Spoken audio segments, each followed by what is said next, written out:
ఒక్కసారి కొమ్మూరి గోల్డ్ కి కాల్ చేయండి. తాకట్లో ఉన్న మీ బంగారాన్ని విడిపించి మార్కెట్ ప్రైస్ కి వాళ్ళు కొనుక్కుని మిగతా డబ్బులు మీకు ఇచ్చేస్తారు. రైట్, బ్రేకింగ్ న్యూస్ చూస్తున్నాం మనం టీవీ స్క్రీన్ పై. తమిళనాడులో విజయ్ పార్టీ పెట్టి ముఖ్యమంత్రి పీఠాన్ని అధిష్ఠించడంపై పవన్ స్పందించారు. విజయాన్ని చూసి ఏపీలో కూడా అలాగే ఒంటరిగా వెళ్ళి ఉంటే బాగుండేదని చాలా మంది తనకు సలహాలు ఇస్తున్నారని పవన్ వెల్లడించారు. అయితే ఒకరి విజయాన్ని చూసి గుడ్డిగా అనుసరించడం కాదని ఆయన అభిప్రాయపడ్డారు. రాజకీయ వ్యూహాలు అనేవి ఆయా రాష్ట్రాల పరిస్థితులు, ప్రజల నాడి మరియు రాజకీయ సమీకరణలపై ఆధారపడి ఉంటాయని పవన్ కళ్యాణ్ స్పష్టంగా చెప్పారు. తమిళనాడు రాజకీయాలకు ఆంధ్ర రాజకీయాలకు పొంతన లేదని పవన్ కుండబద్దలు కొట్టారు. అక్కడ ఉన్న రాజకీయ వాతావరణం వేరు, మన దగ్గర ఉన్న పరిస్థితులు వేరని ఆయన వ్యాఖ్యానించారు. ఒక్కసారి పవన్ కళ్యాణ్ మాట్లాడిన బయట విన్నాం. విజయం ఒక్క రోజులో రాలేదు. దశాబ్దన్నర కాలం పాటు మనం నలిగిపోయాం, వైఫల్యాలు చూసాం, గుండాలని ఫ్యాక్షన్ రాజకీయాలను తట్టుకుని ఇక్కడ దాకా వచ్చాం. ఈ మధ్యన పక్క రాష్ట్రంలో అక్కడ ఒక పార్టీ పెట్టి విజయం సాధించి ముఖ్యమంత్రి అవ్వగానే మన ఆంధ్రప్రదేశ్లో చాలామంది మీరు కూడా అలా చేసి ఉండాల్సిందని చెప్పి నాకు తెగ మెసేజ్లు పంపిస్తూ ఉన్నారు. ఊళ్ళో పెళ్ళికి ఏదో హడావుడి ఉంటారు కదా,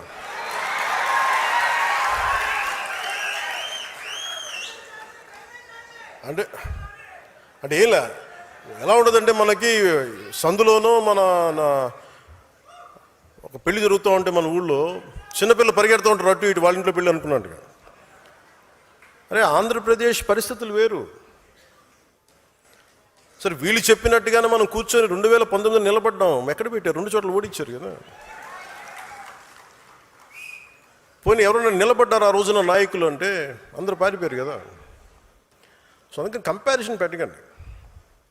నిజంగా నేను పదవే నాకు ప్రధానం అనుకుంటప్పుడు 2008లోనే యూత్ వింగ్ కాదు ఎంపీగానే పోటీ చేశాను.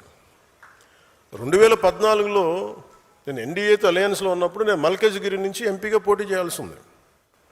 బట్ నేను ఏమనుకున్నానంటే, ఎందుకు చెప్తున్నాను ఇదంటే, నేను ఒక పార్టీని నడపాలి, ఇది సమాజంలో మార్పు పట్టుకు రావాలంటే నాకు తెలియాలి కదా కష్టం. ఒక కమ్యూనిస్ట్ నాయకులను చూస్తే కింద క్షేత్రస్థాయిలోకి వెళ్ళారు, నలిగారు, దెబ్బలు తిన్నారు. ఒక కాంచీరామ్ దెబ్బలు తిన్నాడు, నలిగారు. ఒక పార్టీని నడపడం ఏదో కూర్చోబెట్టి ఎదిగేయటం వచ్చేయటం పదవిలో కూర్చోవటం కాదు. ఎలా నడపగలం? ఒక సమూహాన్ని నీతో పాటు నడిపించాలని నీకు ఎంత సత్తా ఉండాలి, ఎంత అవగాహన ఉండాలి నీకు. నువ్వు ఆ భావజాలను కట్టుబడి ఉంటావా లేదా అనేది మనకి తెలియాలి. అందుకని ఇవన్నీ నిర్ణయించుకొని ఒక దశాబ్దం నేను నలుగుతానని నిర్ణయించుకున్నాను. అది 2007 నుంచి మొదలుపెట్టిన ప్రయాణం 2014-18 దాకా అలా నడుస్తూనే ఉన్నా. నలిగాను దశాబ్దం. ఆ తర్వాత 2019 చేశాను. ఎంత గెలుస్తానో తెలియదు, ఓడిపోతానో తెలియదు. బట్ అసలు ఐ వాంటెడ్ ఎక్స్పెరిమెంట్. చూద్దాం ఏం జరుగుద్దు. దెబ్బ తినకుండా ఏది రాదు. అదే 2024కి దాని గురించి మళ్ళీ వివరిస్తాను మీకు. అంటే ఇవన్నీ నేను ఒక పార్టీని నడపడానికి ఎంత బలం ఉండాలి, ఎంత భావజాలం ఉండాలి, ఎన్ని కఠినమైన పరిస్థితులు ఎదుర్కొంటే తప్ప నేను నడపలేని పార్టీని. ఈ రోజున అందరూ నన్ను వదిలేసిన నేను పార్టీని చాలా ధైర్యంగా ముందుకు తీసుకెళ్ళగలను. ఆ ధైర్యం నాకు ఈ సుదీర్ఘ పుష్కర కాలం నాకు ప్రయాణం నాకు ఇచ్చింది. నాకు మీలో నుంచి నాకు బలమైన నాయకులు రావాలి. ఈరోజు 100 మందికి సభ్యత్వం నమోదు చేసే స్థాయికి ఎదిగారు. రేపు వారిని ముందుండి నడిపించే నాయకత్వ బాధ్యతలను కూడా మీరే తీసుకునేలా నాయకత్వ లక్షణాలను మీరు అలవర్చుకోవాలి. ఆంధ్రప్రదేశ్లో కుల సమీకరణాలు, ప్రాంతీయ సమస్యలు మరియు బలీయమైన ప్రత్యర్థుల మధ్య రాజకీయం చేయడం ఒక సవాల్తో కూడుకున్న పని అని ఆయన చెప్పారు. అందుకే రాష్ట్ర ప్రయోజనాల దృష్ట్యా ప్రజా తీర్పును గౌరవిస్తూ తాము తీసుకున్న నిర్ణయాలు సరైనవని ఆయన సమర్థించుకున్నారు. ఒక నటుడిగా విజయ్ సాధించిన విజయాన్ని గౌరవిస్తూనే ఏపీలో తమదైన శైలిలో పోరాడతామని ఆయన ధీమా వ్యక్తం చేశారు. ఆంధ్రప్రదేశ్ రాజకీయాల్లో నిలదొక్కోవడం అంత సులభం కాదని, అనేక ఆటుపోట్లను తట్టుకుంటేనే పార్టీని ముందుకు నడపగలనని పవన్ కళ్యాణ్ స్పష్టం చేశారు.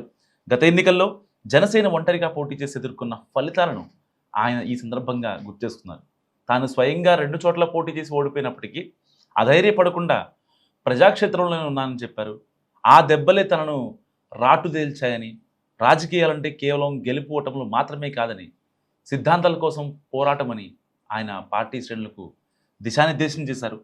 నిజంగా తమిళనాడులో టీవీకే పార్టీ అనేది పార్టీ ఆవిర్భావం జరిగిన కొద్ది రోజుల్లోనే within span of months only CM అవ్వడం మనం చూసాం. సో అప్పట్లో ఎంజీఆర్, ఎన్టీఆర్, ఆ తర్వాత విజయ్ అని అందరూ కొనియాడుతూ వచ్చారు. సో అది అక్కడితో ఆగిపోలేదు. సో కొంతమంది అంటే వైసీపీ నేతలు కావచ్చు, వైసీపీ క్యాడర్ కావచ్చు, అభిమానులు కావచ్చు, సో తమిళనాడులో విజయ్ ఒంటరిగా వెళ్ళి ఆయన సీఎం అయితే మీరెందుకు పొత్తు పెట్టుకున్నారు, మీకు ఆ కర్మ ఏంటి అని చెప్పి పవన్ కళ్యాణ్ని టార్గెట్ చేయడం గత కొద్ది రోజులుగా జరుగుతోంది. ఆయన కొంచెం హెల్త్ బాగాలేక ఆపరేషన్ చేయించుకొని ఆయన ఇంట్లో రెస్ట్ తీసుకుంటున్నారు యాక్చువల్గా.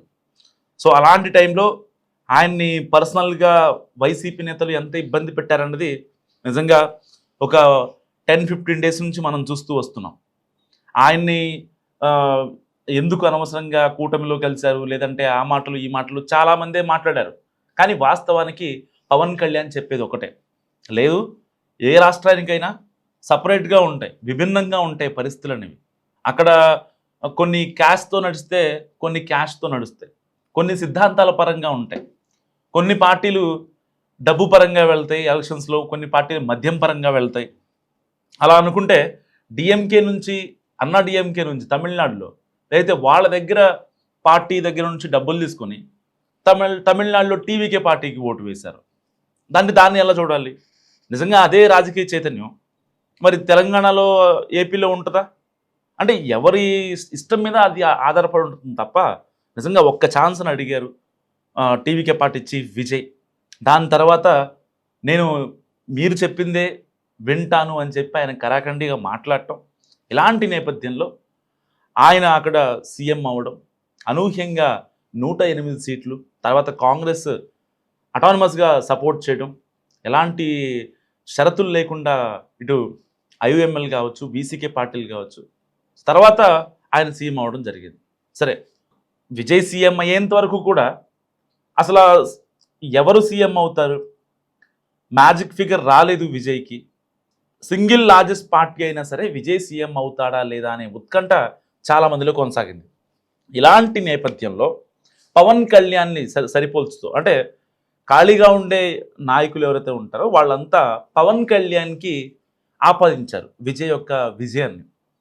ఆయన సింగిల్గా వెళ్తే మీరెందుకు సింగిల్గా వెళ్ళలేదు, మీరెందుకు పొత్తు పెట్టుకున్నారు, ఆయన పార్టీ పెట్టి 2 ఏళ్లకే ఆయన సీఎం అయితే మీరు పార్టీ పెట్టి 10 ఏళ్ళు కూడా సీఎం అవ్వలేదు. అంటే దానికి పవన్ కళ్యాణ్ గారు ఒకటే సమాధానం చెప్పారు, నేను సీఎం అవ్వడానికి రాలేదు, కేవలం సీఎం పదవి కోసమే నేను వచ్చి ఉంటే ఎప్పుడో అయిపోయేవాడిని, నేను ఆ సీఎం పదవి కోసం రాలేదు, నన్ను 2 చోట్ల ఓడించారు, అయినా సరే నేను తట్టుకుని నిలబడ్డా అంటూ ఆయన మాట్లాడటం జరిగింది. నిజంగా విజయ్ని పవన్ కళ్యాణ్తో పోల్చడం కరెక్టేనా? మీరేమనుకుంటున్నారు? మస్ట్ కామెంట్ చేయండి.